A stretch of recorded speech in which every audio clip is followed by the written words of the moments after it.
ಶಿವಾಯ. ಶ್ರೀ ಸಿದ್ಧಾರೂಢ ಅಜ್ಜನ ಪಾದಗಳಿಗೆ ನಮಸ್ಕರಿಸುತ್ತಾ ನಾವಿಂದು ಸಿದ್ಧಾರೂಢ ಕಥಾಮೃತದ 55ನೆಯ ಅಧ್ಯಾಯವನ್ನು ಪ್ರಾರಂಭ ಮಾಡೋಣ. ಸದ್ಗುರುವನತಿ ಪ್ರೇಮ ಭಾವದಿ ಸೇವಿಸಿದವರು ಧನ್ಯರು, ಸದ್ಗುಣಗಳನ್ನು ಬೆಳೆಸಿದರು ತ್ರೈಲೋಕ್ಯದೊಳಗತಿ ಪೂಜ್ಯರು. ದೇಹ ಬುದ್ಧಿಯ ಬಿಟ್ಟು ಸೇವಾದೊಳಗೆ ಜನ್ಮವನ್ನಿಟ್ಟರು, ಮೋಹ ತೊರೆದಿ ಭಕ್ತಿ ಮಾರ್ಗದಿ ಜ್ಞಾನ ಸಂಪಾದಿಸಿದರು. ಸಿದ್ಧಾರೂಢ ಅಜ್ಜನೇ, ನೀನು ಭಕ್ತ ಜನರಿಗೆ ಸ್ವರೂಪಾವಸ್ಥೆಯನ್ನ ತೋರಿಸಿ ಎಲ್ಲ ಭವವ್ಯತೆಯನ್ನ ಕಳೆದು ಬಿಡ್ತಿ. ಇಂಥ ನಿನ್ನ ಪಾದಗಳಲ್ಲಿ ಮಸ್ತಕವನ್ನಿಟ್ಟ ನಮನ ಮಾಡ್ತೇನೆ. ಅತ್ಯಂತ ಮಧುರವಾಗಿರುವ ನಿನ್ನ ಚರಿತ್ರದ ಶ್ರವಣ ಮಾತ್ರದಿಂದ ಸರ್ವ ಮನೋರಥಗಳು ಸಿದ್ಧಿಸ್ತಾವ. ಮತ್ತ ಈ ಜಗತ್ತಿನೊಳಗ ಮಾಯಾ ಮೋಹದಿಂದ ಯಾರು ಮೋಹಿತರಾಗಿರ್ತಾರೋ ಅವರ ಗಾಢವಾದ ಅಜ್ಞಾನವು ಪರಿಹಾರ ಆಗ್ತದೆ. ಹಿಂದಿನ ಅಧ್ಯಾಯದಲ್ಲಿ ನಿರೂಪಿಸಿದ್ದೇನೆಂದ್ರ, ಪರಮೇಶ್ವರನು ಅವತಾರ ಧಾರಣೆ ಮಾಡಿ ಸಿದ್ಧಾರೂಢ ಎಂಬ ನಾಮದಿಂದ ಭೂಮಿಯ ಮೇಲೆ ಬಂದಿರ್ತಾನ. ಆತನ ಅವತಾರ ಕಾರ್ಯಕ್ಕೆ ಸಹಾಯವಾಗುವ ದಿಶೆಯಿಂದ ದೇವತೆಗಳಿಗೆ ಆಜ್ಞೆ ಕೊಟ್ಟ ಪ್ರಕಾರ ಅವರಾದರೂ ಆತನ ಕೂಡ ನರವೇಷವನ್ನ ಧಾರಣ ಮಾಡಿ ಭೂಮಿಗೆ ಬಂದಿರ್ತಾರ. ಅವರ ಅನೇಕ ಚರಿತ್ರೆಗಳದಾವ. ಅವುಗಳನ್ನ ಇದರಲ್ಲಿ ಬರೆದ ಗ್ರಂಥ ಸಮಾಪ್ತಿ ಮಾಡಬೇಕಾಗಿರುವುದರಿಂದ ಈ ಅಧ್ಯಾಯದಲ್ಲಿ ಗ್ರಂಥ ವಿಸ್ತಾರ ಭಯದಿಂದ ಅತ್ಯಲ್ಪವಾಗಿ ನಿರೂಪಿಸ್ತೇವೆ. ಅವರ ಹೆಸರುಗಳನ್ನ ಮುಖದಿಂದ ಉಚ್ಚರಿಸುವುದರಿಂದ ತತ್ಕಾಲ ಮನಸ್ಸಿಗೆ ಶಾಂತಿ ಪ್ರಾಪ್ತಿಯಾಗ್ತದೆ. ಶ್ರೀ ಸಿದ್ಧಾರೂಢರ ಸೇವೆಗೋಸ್ಕರ ಇವರು ಜನ್ಮವೆಲ್ಲ ಯೋಜಿಸ್ತಾರ. ಅನಂತ ಜನ್ಮಗಳಲ್ಲಿ ತಪಸ್ಸು ಮಾಡಿದ್ದ ಅದೆಲ್ಲ ಈ ಜನ್ಮಕ್ಕ ಫಲಿತವಾಗಿ ಸದ್ಗುರು ಚರಣಗಳ ಲಾಭವನ್ನ ಹೊಂದಿ ಸೇವಾ ಪ್ರೇಮವು ಉತ್ಪನ್ನ ಆಯಿತು. ಇವರು ಸೇವೆಯ ಆನಂದವನ್ನೇ ಭೋಗಿಸ್ತಿದ್ದ ಸದ್ಗುರುಗಳಿಗೆ ಎರಡನೇದೇನೂ ಬೇಡದೆ ಮಾಡುತ್ತಿರುವ ಆ ಸೇವಾ ಸ್ಥಿತಿಯನ್ನ ವರ್ಣಿಸಲಿಕ್ಕ ಸಹಸ್ರ ಮುಖನಿಗೂ ಸಾಧ್ಯ ಆಗುವುದಿಲ್ಲ. ಮಂದಮತಿಯಾದ ನಾನು ಎಷ್ಟೆಂತ ವರ್ಣಿಸಲಿ. ಆ ಸದ್ಭಕ್ತರ ಭಕ್ತಿಯು ಅದ್ಭುತವಾದದ್ದು. ಯಾಕಂದ್ರ ವೇದಾಂತಗಳಿಗೆ ಸಿಗದಂಥ ಆ ಸದ್ಗುರುನಾಥನನ್ನ ಇವರು ತಮ್ಮ ಸದ್ಭಾವದಿಂದ ಬಂಧಿಸಿರ್ತಾರ. ಯಾವ ಆತನ ಸ್ವರೂಪವನ್ನ ವರ್ಣಿಸಲಿಕ್ಕೆ ಹೋಗಿ ಶ್ರುತಿ ಸಿದ್ಧಾಂತವು ಮೌನವಾಯಿತು. ಮತ್ತ ನೇತಿ ಅಂತೇಳಿ ಅಂದು ಶ್ರುತಿಗಳು ತಟಸ್ಥ ಅವಸ್ಥೆಯನ್ನ ಹೊಂದಿದು.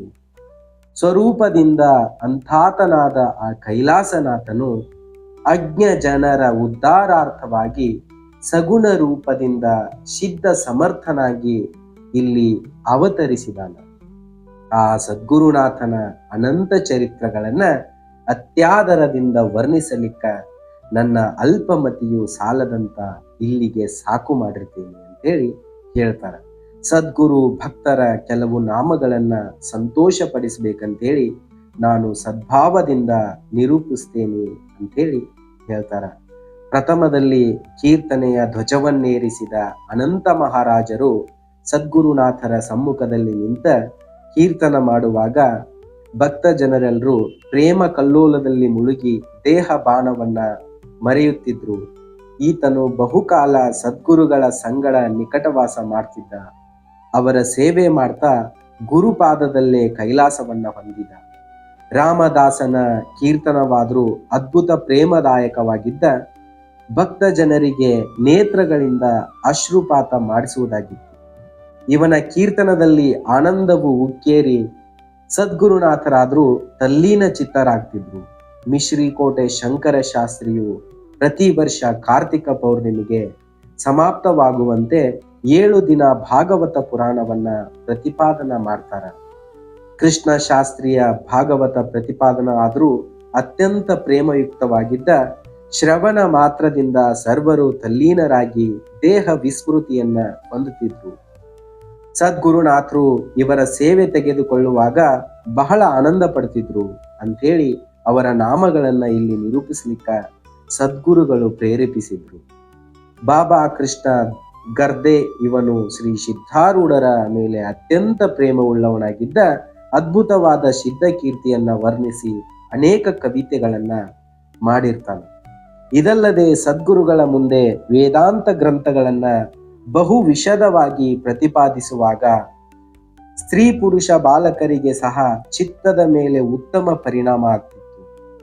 ಬಾಳ ದೀಕ್ಷಿತನು ಗಣ ಪಂಡಿತನಿರ್ತಿದ್ದ. ಶ್ರೀ ಸಿದ್ಧರ ಮುಂದೆ ಬ್ರಹ್ಮಸೂತ್ರ ಶಂಕರ ಭಾಷ್ಯವನ್ನ ಬಹು ಸುಲಭವಾಗಿ ತಿಳಿಯುವಂತೆ ಅರ್ಥ ತೆಗೆದು ಹೇಳುತ್ತಿದ್ದ. ಶ್ರೀಪಾದ ಶಾಸ್ತ್ರಿ ಉಪಾಧ್ಯನಾದರೂ ಭಾಷ್ಯ ನಿರೂಪಿಸುವಾಗ ಅತ್ಯಂತ ವಿಶದವಾಗಿ ಹೇಳಿ ಎಲ್ಲರಿಗೂ ಹೃದ್ಗತವಾಗಿ ಆನಂದ ಉಂಟಾಗುವಂತೆ ಮಾಡ್ತಿದ್ದ. ವಿರೂಪಾಕ್ಷ ಶಾಸ್ತ್ರಿಯು ಸದ್ಗುರುಗಳ ಸಮ್ಮುಖದಲ್ಲಿ ನಿತ್ಯ ಪುರಾಣ ಹೇಳ್ತಿದ್ದ.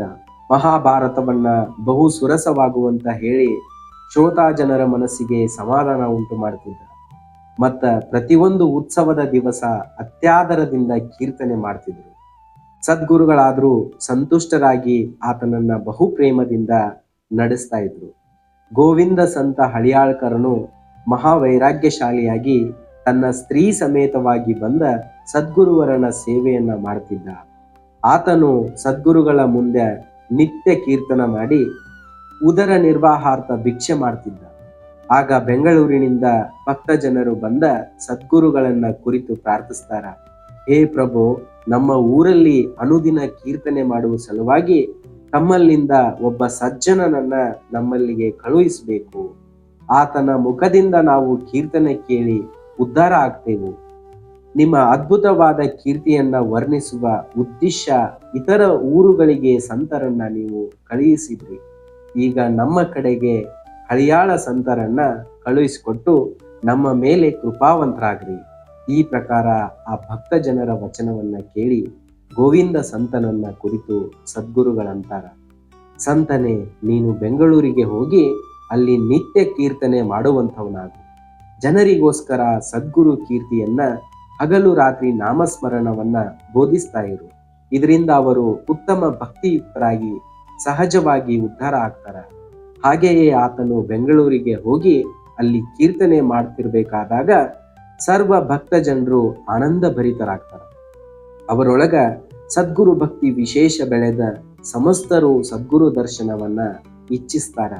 ಆಗ ಆ ಭಕ್ತರನ್ನೆಲ್ಲ ಕರೆದುಕೊಂಡು ಗೋವಿಂದ ಸಂತನು ಸಿದ್ಧಾರೂಢರ ಬಳಿಗೆ ಬಂದ ಸಿದ್ಧ ದರ್ಶನದಿಂದ ಸರ್ವರಿಗೂ ಆನಂದಗೊಳಿಸಿ ಅವರನ್ನ ಸ್ವಸ್ಥಾನಕ್ಕೆ ಕರೆದುಕೊಂಡು ಹೋಗ್ತಾನ. ಬ್ರಹ್ಮೀಭೂತರಾದ ಷಣ್ಮುಖ ಸ್ವಾಮಿಯವರು ಪೂರ್ವದಲ್ಲಿ ಬಹುಕಾಲ ಸದ್ಗುರುಗಳ ಬಳಿಯಲ್ಲಿರ್ತಿದ್ರು. ಸದ್ಗುರು ಮುಖದಿಂದ ನಿತ್ಯ ವೇದಾಂತ ಶ್ರವಣ ಮಾಡ್ತಾ ಇವರು ಜ್ಞಾನವಂತರಾದರು. ಬಹುಕಾಲ ಇಲ್ಲಿ ಇದ್ದ ಆಮೇಲೆ ವಿಜಾಪುರಕ್ಕೆ ಹೋಗಿ ಅಲ್ಲಿ ಒಂದು ಸ್ಥಾನದಲ್ಲಿ ಆಸನ ಹಾಕಿ 14 ವರ್ಷ ತನಕ ಕುಳಿತಲ್ಲೇ ಕುಳಿತಿರುತ್ತಿದ್ರು. ಅಲ್ಲೇ ಅನ್ನಪಾನಾದಿಗಳನ್ನ ಸೇವಿಸ್ತಿದ್ದ. ಅಖಂಡ ಆತ್ಮಜ್ಞಾನ ಮಾಡುತ್ತಾ ಜನರ ಕೂಡ ಮೌನ ಧಾರಣ ಮಾಡಿ ಕಠಿಣವಾದ ಯೋಗ ಸಾಧನೆಯನ್ನ ಮಾಡಿದ್ರು. ಆಮೇಲೆ ಹೊರಗೆ ಬಂದ ಮುಮುಕ್ಷು ಜನರಿಗೆ ವೇದಾಂತವನ್ನ ವಿವರಿಸಿ ಅಂತರ್ಯದೊಳಗ ಜ್ಞಾನ ಪ್ರಕಟವಾಗುವಂತೆ ಅನುಗ್ರಹಿಸುತ್ತಿದ್ರು. ವಿಜಾಪುರದಲ್ಲಿ ಅವರ ಮಠದಲ್ಲಿ ಈಗಲೂ ಪ್ರತಿ ವರ್ಷ ಶ್ರಾವಣ ಮಾಸದಲ್ಲಿ ಮಹಾವೈಭವದಿಂದ ಉತ್ಸವ ನಡೀತದ. ರಾಮಾಚಾರ್ಯ ಕಡಲಾಸ್ಕರ ಎಂಬುವನು ಸಿದ್ಧ ಪೂಜೆಯ ಮಂತ್ರಗಳನ್ನು ಅನೇಕ ಸದ್ಗುರು ಸ್ತೋತ್ರಗಳನ್ನು ರಚಿಸಿ ಸಿದ್ಧರಾಯರನ್ನ ಸೇವಿಸಿದ.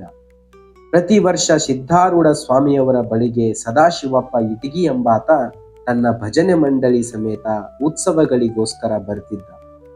ಸಿದ್ಧ ಸದ್ಗುರು ಪಾದದಲ್ಲಿ ಅನನ್ಯ ಭಕ್ತಿಯುಳ್ಳ ಅಣ್ಣಿಗೇರಿಯ ತೋಟಪ್ಪ ದೇಸಾಯಿ ಎಂಬಾತನು ಪ್ರತಿ ವರ್ಷ ತನ್ನ ಈ ಊರಲ್ಲಿ ಸದ್ಗುರು ಉತ್ಸವವನ್ನ ಮಾಡ್ತಾನ.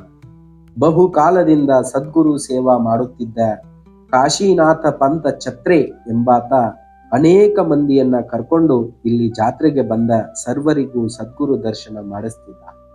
ವಿರಕ್ತನಾಗಿರುವ ಸಿದ್ದರಾಮಯ್ಯ ಸ್ವಾಮಿ ಎಂಬಾತ ಶ್ರೀ ಸಿದ್ಧರ ಮುಖದಿಂದ ವೇದಾಂತ ಶ್ರವಣ ಮಾಡಿ ದೇಶ ದೇಶಗಳಲ್ಲಿ ಹೋಗಿ ಭಕ್ತ ಜನರಿಗೆ ಬೋಧಿಸಿ ಅವರ ಅಜ್ಞಾನವನ್ನ ಕಳಿತಾನ. ಶಿವರಾತ್ರಿ ಮತ್ತ ಶ್ರಾವಣ ಜಾತ್ರೆ ಕಾಲದಲ್ಲಿ ಹಾಗೂ ಪ್ರತಿ ಸೋಮವಾರದ ಪೂಜೆ ಮಾಡುವಾಗ ಪೂಜಾ ಕಾರ್ಯಕ್ಕೆ ಸಹಾಯ ಮಾಡುವ ಜನರ ಹೆಸರುಗಳು ಹೀಗಿರ್ತಾವ. ತುಕ್ಕಪ್ಪ ಸಪಾರೆ ಎಂಬವ ಪ್ರಮುಖ ಆಗಿರ್ತಾನ. ಇತರರು ತುಳಜಪ್ಪ ಮಗಚಿಕೊಂಡಿ, ಮಲ್ಹಾರ ಗೋವಿಂದ, ತುಕಾರಾಮ ಎಂಬ ಇವರೆಲ್ಲ ಅತ್ಯಂತ ಪ್ರೇಮದಿಂದ ಸೇವಾ ಮಾಡ್ತಾರ. ಸಿದ್ದಪ್ಪ ಉಜ್ಜನ್ನವರೆಂಬಾತನೇ ಮುಖ್ಯ ಪೂಜಾರಿಯಾಗಿರ್ತಾನೆ. ಈತನ ಮನೆಗೆ ಸದ್ಗುರುಗಳು ನಿತ್ಯ ಹೋಗಿ ರಾತ್ರಿ ಕಾಲದಲ್ಲಿ ಅಲ್ಲೇ ಇರ್ತಿದ್ದ ಭಜನೆ, ಶಾಸ್ತ್ರ ಮತ್ತ ವಗೈರೆ ಅಲ್ಲೇ ನಡೆಸ್ತಿದ್ರು. ಮೇಲೆ ಹೇಳಿದವರೆಲ್ಲರೂ ಉತ್ಸವ ಕಾಲಗಳಲ್ಲಿ ತಮ್ಮ ಕೆಲಸಗಳನ್ನ ಬಿಟ್ಟ ರಾತ್ರಿ ಹಗಲು ಸದ್ಗುರು ಮಠದಲ್ಲೇ ಇದ್ದ ಅತಿ ಕಠಿಣವಾದ ಸೇವೆ ಮಾಡ್ತಿದ್ರು. ಇನ್ನು ಬ್ರಹ್ಮೀಭೂತರಾದ ಸೇವಕರು ಯಾರ್ಯಾರಂದ್ರ ಶಿವಯ್ಯ, ಸಂಗಪ್ಪ, ಕೊರಕನಾಥ, ಸಿದ್ದಯ್ಯ, ಗಂಗಪ್ಪ, ಗಣಪ್ಪ ಇವರೆಲ್ಲರೂ ಸದ್ಗುರುಗಳ ನಿಕಟವಾಸದಲ್ಲಿದ್ದ ಬಹು ಸೇವಾ ಮಾಡ್ತಿದ್ರು. ಮಹಾ ಸದ್ಭಕ್ತನಾದ ವಿರೂಪಾಕ್ಷ ಕಾತರಕಿ ಎಂಬಾತ ಸೋಮವಾರ ಪೂಜೆಯ ಉತ್ಪಾದಕನಿದ್ದ.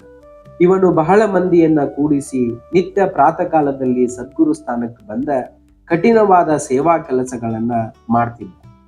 ಸುಮತಿಯಾದ ನಿರುಪಾದಪ್ಪ ದೊಡವಾಡ್ ಎಂಬವನು ಸದ್ಗುರುಗಳ ಮೇಲೆ ದೃಢವಾದ ಭಕ್ತಿಯುಳ್ಳವ ಆಗಿ ತನ್ನ ಮನೆ ಕೆಲಸಗಳನ್ನ ಬಿಟ್ಟ ಮಠದ ಕೆಲಸಗಳನ್ನೆಲ್ಲ ಬಹು ಜಾಗೃತೆಯಿಂದ ಮಾಡಿಸ್ತಾನೆ.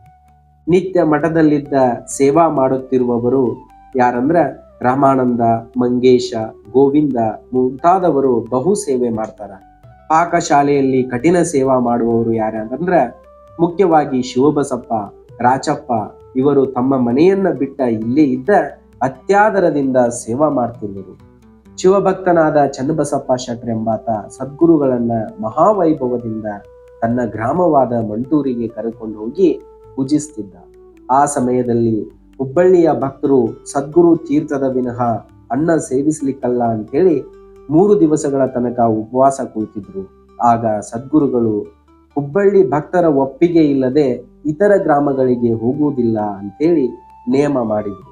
ವಸಂತರಾವ್ ದಾಬೋಳ್ಕರ್ ಎಂಬಾತ ಸಿದ್ಧಾರೂಢರ ವಿಜಯವೆಂಬ ಸದ್ಗುರು ಚರಿತ್ರವನ್ನ ಛಾಪಿಸಿ ಪಾದಕ್ಕ ಅರ್ಪಿಸಿದ. ಹಾಗೂ ಪರಶುರಾಮ ಸಬನೀಸ ಎಂಬಾತ ಮಾಡಿದ ಮರಾಠಿ ಗದ್ಯ ಚರಿತ್ರವನ್ನು ವಸಂತರಾಯನು ಛಾಪಿಸಿ ಸದ್ಗುರುಗಳಿಗೆ ಅರ್ಪಿಸಿದ. ಈ ಪ್ರಕಾರ ನಿಷ್ಕಾಮ ಸೇವೆಗೋಸ್ಕರ ಧನವನ್ನ ಯೋಜಿಸ್ತಿದ್ದ. ಈ ದಾಬೋಳ್ಕರ್ ಬಂಧುಗಳು ತಮ್ಮ ನಿಸ್ಸೀಮ ಭಕ್ತಿಯಿಂದ ಸದ್ಗುರುವರನನ್ನ ಸಂತೋಷ ಪಡಿಸ್ತಾರ. ಗೋಕುಳಾಬಾಯಿ ಗೋವೇಕರ್ ಎಂಬವಳು ಪ್ರಬಂಧ ರೂಪವಾಗಿ ಅತಿ ಮನೋಹರವಾಗಿರುವ ಶ್ರೀ ಸಿದ್ಧಾರೂಢರ ಪೂರ್ವ ಚರಿತ್ರವನ್ನ ಮಹಾರಾಷ್ಟ್ರ ಭಾಷೆಯಲ್ಲಿ ರಚಿಸಿದಾಳ. ಗೋವೆಯಲ್ಲಿ ಈಕೆಯು ಸಿದ್ಧಮೂರ್ತಿಯನ್ನ ಸ್ಥಾಪಿಸಿ ಅನೇಕ ಸಾಧು ಸತ್ಪುರುಷರನ್ನ ಕರೆಸಿ ಪ್ರತಿ ವರ್ಷ 7 ದಿನಗಳ ತನಕ ಮಹೋತ್ಸವದಿಂದ ಸದ್ಗುರು ಪೂಜೆಯನ್ನ ಮಾಡ್ತಾಳ. ಬೆಳ್ಳಿ ಗಟ್ಟಿ ಬಸವಂತ ಸಾಧು ಇವನು ಶ್ರೀ ಸಿದ್ಧ ಚರಿತ್ರವನ್ನ ಕನ್ನಡ ಭಾಮಿನಿ ರೂಪದಿಂದ ಭಕ್ತಿ, ಜ್ಞಾನ, ವೈರಾಗ್ಯ ರಸಭರಿತವಾಗಿಯೂ ಬಹು ಮನೋಹರವಾಗಿಯೂ ರಚಿಸಿದ್ದಾನ. ಕೊಲ್ಲಾಪುರ ವಾಸಿಯಾದ ಲಕ್ಷ್ಮಣಪ್ಪ ಕಮಿತ್ಕರ್ ಎಂಬಾತ ತನ್ನ ಪುತ್ರನಿಗೆ ಮಹಾವಿಷಮ ಜ್ವರ ಪ್ರಾಪ್ತವಾದಾಗ ಸದ್ಗುರುಗಳಿಗೆ ಭೇಟಿಯಾಗಿ ಅನ್ನ ಛತ್ರದಲ್ಲಿ ವಿಶೇಷ ಸೇವೆಯನ್ನ ಮಾಡ್ತಿದ್ದ. ಸಿದ್ಧ ಭಕ್ತರಾದ ಸಂಕಪ್ಪ ಮತ್ತು ಹುಚ್ಚಪ್ಪ ಇವರು ಸದ್ಗುರುಗಳನ್ನ ತಮ್ಮ ಸ್ವಗ್ರಾಮವಾದ ಗೋಪನಕೊಪ್ಪಕ್ಕೆ ಕರ್ಕೊಂಡೋಗಿ ಬಹು ವೈಭವದಿಂದ ಪೂಜಿಸಿ ಸಂತೋಷ ಪಡಿಸ್ತಾರೆ. ಹುಬ್ಬಳ್ಳಿ ಪರಪ್ಪನು ಆಮರಣ ಸದ್ಗುರು ಸೇವಾ ಮಾಡ್ತಿದ್ದ. ಸಿದ್ಧ ಚಿಂತನೆ ಮಾಡ್ತಾ ಪ್ರಾಣವನ್ನ ತ್ಯಜಿಸಿದ. ಆತ ಮಾಡತಕ್ಕ ಸೇವೆಯನ್ನ ಅವನ ಪೋತ್ರರು ಮಾಡ್ತಾರ. ಖಂಡಪ್ಪ ಮತ್ತ ದಿವಟೆ ಇವರ ಮನೆಯಲ್ಲಿ ಸರ್ವರು ಅನನ್ಯ ಸದ್ಗುರು ಭಕ್ತರಿದ್ದ. ತನುಮನ ಧನಗಳನ್ನ ಉತ್ಸವ ಕಾಲಗಳಲ್ಲಿ ಸದ್ಗುರು ಸೇವೆಯಲ್ಲಿ ಯೋಜಿಸ್ತಾರ. ಮೌನಿ ಬುವ್ವ ಮೌನವನ್ನ ಧರಿಸಿ ಬಹು ಪ್ರೇಮದಿಂದ ಸದ್ಗುರು ಸೇವೆಯನ್ನ ಮಾಡ್ತಾನೆ. ಶ್ರೀ ಸಿದ್ಧರಿಗೆ ಜ್ವರ ಬಂದಿರುವಾಗ 3 ದಿನ ತನಕ ಅನ್ನ ಪಾನಾದಿಗಳನ್ನ ತ್ಯಜಿಸಿ ನಿದ್ರಾ ಚಲನಾದಿಗಳಿಲ್ಲದೆ ನೆಟ್ಟಗೆ ನಿಂತ್ಕೊಂಡು ಭಯಂಕರವಾದ ತಪಸ್ ಮಾಡ್ತಾನೆ. ಸದ್ಗುರುಗಳ ಜ್ವರ ಬಿಟ್ಟು ಆಹಾರ ಸೇವಿಸಿದರ ಮೇಲೆ ತಾನು ಭಿಕ್ಷೆಗೆ ಹೋದ. ಇದಾದ 1 ವಾರದಲ್ಲಿಯೇ ಅಂದ್ರ ಶಾಲಿವಾಹನ ಶಕೆ 1851 ಶುಕ್ಲ ನಾಮ ಸಂವತ್ಸರ ಶ್ರಾವಣ ಬಹುಳ ಪಡ್ಯಮಿ ದಿನಾಂಕ 21/8/1929 ಬ್ರಾಹ್ಮಿ ಮುಹೂರ್ತದಲ್ಲಿ ಶ್ರೀ ಸಿದ್ಧ ಸದ್ಗುರುಗಳ ಪವಿತ್ರಾವತಾರವು ಪೂರ್ಣ ಆಯಿತು. ನಿತ್ಯಾನಂದ ಪೂರ್ಣ ಸ್ಥಿತಿಯ ಸಿದ್ಧರ ಈ ಪುಣ್ಯತಿಥಿಯನ್ನ ಸಮಸ್ತ ಭಕ್ತ ಜನರು ಅವರ ದಿವ್ಯ ಚರಿತ್ರೆಯ ಪ್ರೇಮದಿಂದ ಸ್ಮರಿಸ್ತಾ ಅತ್ಯಂತ ಶ್ರದ್ಧೆಯಿಂದ ಆಚರಿಸಕತ್ತಾರ. ಇದರಿಂದ ಸರ್ವ ದೋಷಗಳು ಓಡಿ ಹೋಗ್ತವ. ದೇಹ ಬುದ್ಧಿಯು ನಾಶ ಆಗ್ತದ. ಪರಮಾತ್ಮನು ಚೈತನ್ಯ ಗಣನು ಆದ ಸದ್ಗುರುವು ಭಕ್ತರ ಹೃದಯದಲ್ಲಿ ತಾನೇ ಪ್ರಕಟನಾಗ್ತಾನ. ಅವರನ್ನ ಭವಸಾಗರದಿಂದ ತಾರಿಸ್ತಾನ. ಅವರ್ಣನೀಯವಾದ ಆನಂದವನ್ನ ಹೊಂದಿಸಿ ಪೂರ್ಣ ಬ್ರಹ್ಮ ಸ್ವರೂಪದಲ್ಲಿ ಇರಿಸ್ತಾನ. ಸದ್ಗುರು ಸೇವೆಯನ್ನ ಬಹು ಆದರದಿಂದ ಮಾಡುವ ಇನ್ನೂ ಅನೇಕ ಸೇವಕ ಜನರಿಲ್ಲ. ಗ್ರಂಥವು ಬಹಳ ವಿಸ್ತಾರವಾಗುವುದೆಂಬ ಭಯದಿಂದ ಅವರ ಹೆಸರುಗಳನ್ನ ಬಿಟ್ಟಿರ್ತೈತಿ. ಇವರೆಲ್ಲರೂ ಸದ್ಗುರು ಕೃಪೆಗೆ ಪಾತ್ರರಾಗಿ ತಮ್ಮ ಉದ್ಧಾರ ಮಾಡಿಕೊಂಡ್ರು. ಅನೇಕ ಜನ್ಮಗಳ ತಪವು ಅಪಾರವಿದ್ದುದರಿಂದ ಇವರಿಗೆಲ್ಲ ಸದ್ಗುರು ಪ್ರೇಮವು ಉಂಟಾಯಿತು. ಸಿದ್ಧ ಸದ್ಗುರುವು ಭಕ್ತರ ಅಮೂಲ್ಯವಾದ ರತ್ನ ಅಂತೇಳಿ ಆತನ ಸೇವೆಯಿಂದ ತಮ್ಮ ಸರ್ವ ತಾಪಗಳನ್ನ ಪರಿಹಾರ ಮಾಡಿಕೊಂಡ ಅವರು ಆನಂದಯುಕ್ತರಾಗಿದ್ದಾರೆ ಅಂಥೇಳಿ ಶ್ರೀ ಸಿದ್ಧಾರೂಢ ಕಥಾಮೃತದ ಶ್ರವಣ ಮಾತ್ರದಿಂದ ಸರ್ವ ಪಾಪಗಳನ್ನ ಭಸ್ಮ ಮಾಡುವಂತ ಅತಿ ಮಧುರವಾದ ಈ 55ನೆಯ ಅಧ್ಯಾಯವನ್ನ ಶಿವದಾಸನು ಶ್ರೀ ಸದ್ಗುರು ಸಿದ್ಧಾರೂಢರ ಚರಣಾರವಿಂದಗಳಲ್ಲಿ ಅರ್ಪಿಸಿರುವನು. ಓಂ ತತ್ಸತ್. ಧನ್ಯವಾದಗಳು.